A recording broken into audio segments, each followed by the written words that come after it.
Sudah dicek dulu, lalu dalam meja, dalam posisi atau belum? Kalau suasana kelas kita bersih, kita belajar juga nyaman, ya kan? Minggu kemarin kita sudah mempelajari tentang apa itu informatika ya. Informatika itu adalah yang mempelajari tentang perancangan dan pembuatan sebuah sistem komputer. Hari ini kita akan belajar tentang berpikir komputasional, ya.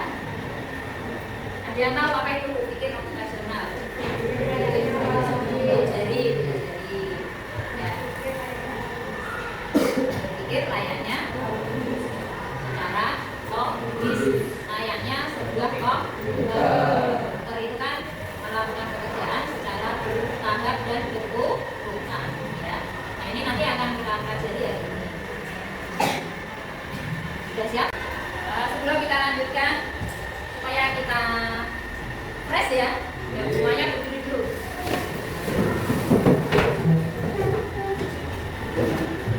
Kalian ikuti gerakan dari meter yang kedua ya, supaya badan kalian itu tidak kaku. Kalau ke kiri, kalau ke kanan, pokoknya ikuti gerakan ini. Siap? Siap? Oke.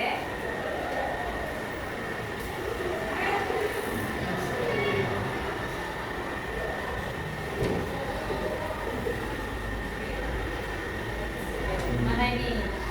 Mana ini? Ke depan. Oke. Tapi kita harus tekan sebentar. Sekarang kita lanjutkan ya. Apa sih nanti yang akan kita pelajari hari ini ya? Berpikir komputasional. Ya. Ada tujuannya kenapa kita belajar pada pelajaran ini ya.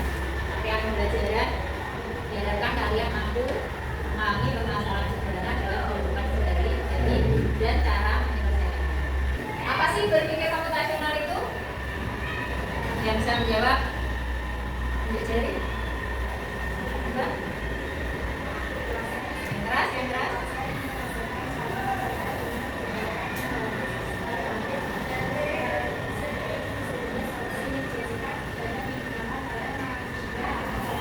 Ya, jadi proses menyelesaikan suatu masalah secara sistematis.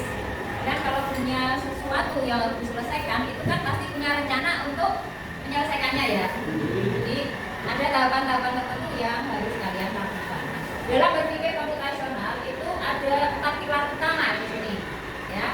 Jadi dalam berpikir komputasional itu ada 4 elemen atau 4 pilar yang bisa kalian pahami. Apa yang pertama? Komposisi. Yang kedua? Abstraksi. Yang ketiga? Pengenalan pola. Yang keempat? Dari masalah yang kompleks itu dipecah-pecah menjadi permasalahan-permasalahan kecil sehingga nanti akan mudah untuk diselesaikan. Ya, contohnya seperti ini. Ini gambar apa? Rumah. Kalau kalian lihat itu rumah. Dan rumah ini terdiri dari beberapa apa? Beberapa bangun, ya kan? Ada apa saja kalau kamu lihat? Lingkungan, segitiga, jalan jenjang, segitiganya itu tuh bermacam-macam ya. Segitiga apa? Nama kaki. Ini segitiga apa ini? Oke, tadi kan habis matematika. Ini segitiga apa? Siku. Ini kan enggak. Ini apa? Persegi. Oke. Yang biru. Sama kaki. Segitiga sama kaki. Gambar sebuah rumah itu perumpamannya adalah sebuah permasalahan. Ya. Nah, kemudian ini bisa dibuat dari apa saja sih itu di pisah-pisahkan. Contohnya lagi misalnya nasi goreng. membuat nasi goreng? Apa saja itu bahannya? Nasi, telur, kecap, minyak, alam itu bahannya. Garam, gula sedikit ya. Siap ya. Dari situ kan aku jadi tahu, oh pisang goreng ini tersusun dari bahan-bahan seperti yang sudah kalian sudah. Kira-kira kalau sudah tahu bahannya bisa membuat apa tidak? Ya pakai. Nah sekarang pengenalan pola. Kalian lihat di sini. Yang kalian lihat apa ini yang sudah sini? Ada titik-titik ya. Warnanya ada berapa warna di sini? Ya. Letaknya bagaimana dia? Tidak beraturan ya, acak ya. Kemudian dikumpulkan di sini. Jadi kalau ini kan campur ya. Ini sudah mulai dikelompokkan, ya kan? Warnanya apa? Biru, kuning, merah. Setelah itu dikelompokkan lagi secara rapi. Biru, kuning, merah. Titik nyampur, ada biru, ada kuning, ada merah, supaya lebih mudah untuk memilih mungkin nanti ya, atau mencari. Perlu kita satukan sesuai dengan kriterianya ya. Jadi yang polanya sama ya, kita susun. Rangka yang ketiga, abstraksi. Abstraksi itu menentukan bagian yang penting saja dan bagian yang lain bisa kita sisihkan ya, kalau kita abaikan. Contohnya apa? Ini apa ya? Nah, kalau gambar seperti ini namanya konsep. Yang aku tulis di sini bagian-bagian yang bagaimana menurut kalian? Yang penting. Misalnya kalian diminta, misalnya informatika ya, dari 10 halaman buatkan peta konsep dalam bentuk infografis tentang materi berpikir komputasional. Jadi kalian buat seperti ini, dan yang di dalam ini adalah hal-hal yang penting ya. Itu namanya abstraksi, proses berpikir dengan mengambil bagian yang penting dan mengabaikan bagian yang tidak penting. Kalau kalian membuat rangkuman, pernah diberi tugas untuk membuat rangkuman? Ya. Itu yang kalian tulis apa? Dan yang penting-penting saja kan ya.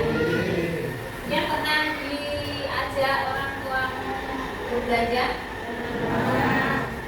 misalnya orang kamu coba carikan minyak goreng. Yang aku tuju bagian yang mana? Nah, kalau ngantuk ditutup, kalau menguap ya. Itu ya. Kemudian rangka berpikir berikutnya adalah algoritma ya. Di sini algoritma tentang membuat nasi goreng ya. Algoritma itu adalah langkah-langkah proses menyelesaikan masalah dengan menggunakan langkah-langkah tertentu yang logis dan sistematis ya. Tadi nasi goreng bahannya kalian sudah tahu, sekarang cara membuatnya. Mulai. Terus langkah kedua apa itu? Panaskan minyak. Langkah ketiga, bumbu. Langkah keempat, masukkan nasi ke wajan. Langkah kelima, aduk nasi. Langkah keenam, bukan lebih bolak-balik, bisa nggak? Yang langkah keenam naik dulu ke atas, angkat nasi dan siap dihidangkan. Bisa tidak? Baru urut tadi ya. Atau misalnya aduk nasi dulu, panaskan minyaknya di langkah keempat. Bisa tidak? Jadi algoritma itu sesuai dengan urutan tertentu ya. Kayak di sini bisa dipahami. Ada pertanyaan? Ya, sudah jelas ya. Jadi kalau algoritma ini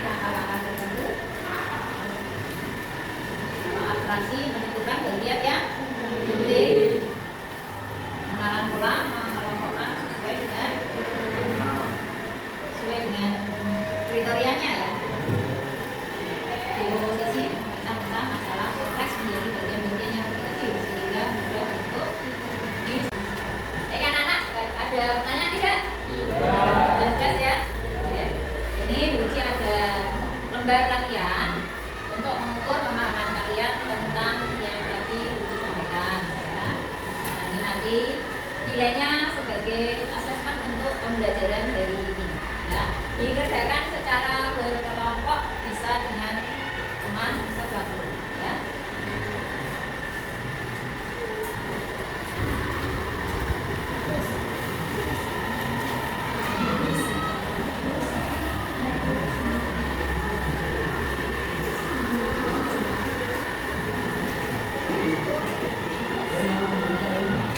Main yang sini. Tiga.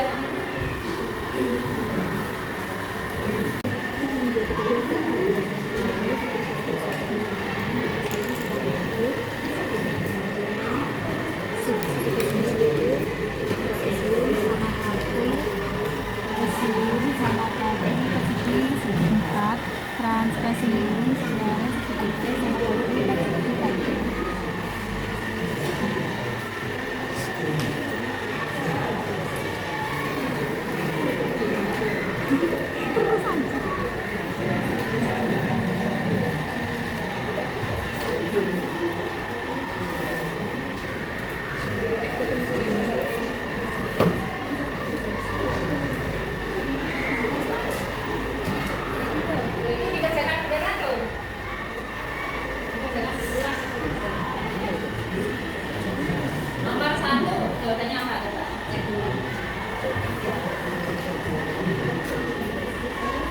Nggak tahu. Nah, ini kan proses membuat pancake yang apa ini prosesnya? Apa dulu kalau pancake? Biarkan terus buang-buang.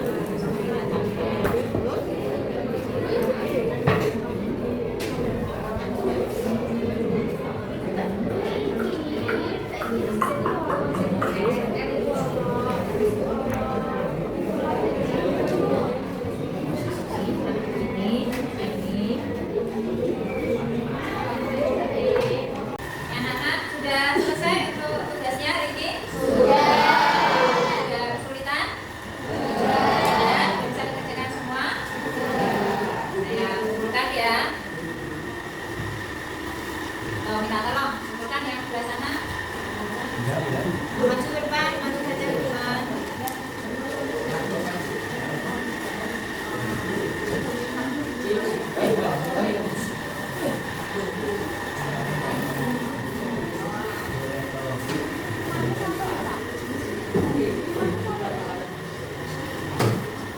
Ya, semua sudah bisa memahami apa yang Budi sampaikan hari ini?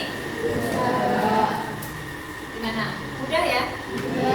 Dan berpikir komputasional itu memang sebenarnya kita praktekkan dalam kehidupan kita sehari-hari. Jadi tadi untuk berpikir komputasional ada beberapa